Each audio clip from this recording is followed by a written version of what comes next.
O'zbek sportchilari orasida Erkin bilan To'xtarga haqqoniy raqib bo'ladigan sportchi bormi deb ko'pchiliklar lechkamga yozgan. Erkin bilan juda ham bir kuchli sportsmen. Hamma ham ura olmaydi. Ayniqsa mana media bayaslar bor-ku, har bitta sakraydiganlar ham ura olmaydi.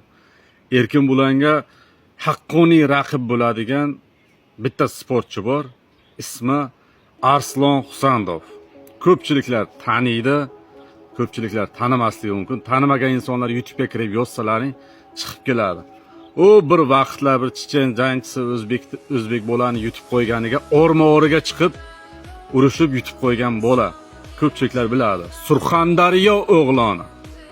Kimda kim kommentariya yozishdan oldin bu insonni bir YouTube'dan janglarini ko'rib, keyin fikrini kommentariyaga yozsa bo'ladi. Promoy kirib Erkin bilan yutadi, u yoq bu yoq deb yozib tashlamanglar. Avval jangini ko'ringlar. Bu media bayas emas. Bu haqqoniy sportchi bola. U bir vaqtlar cho'qqiga chiqqan bolalardan tan olish kerak. Mana shu Arslon Erkin bilanga bir haqqoniy raqib bo'ladi. Yutish imkoniyati ko'proq. Video foydali bo'lsa, bitta podpiska, like, kommentariy, repost bosib qo'yinglar. Jonlaring sog' bo'lsin. Abdush hurmatlasin. Arslonni fanatlari bormi?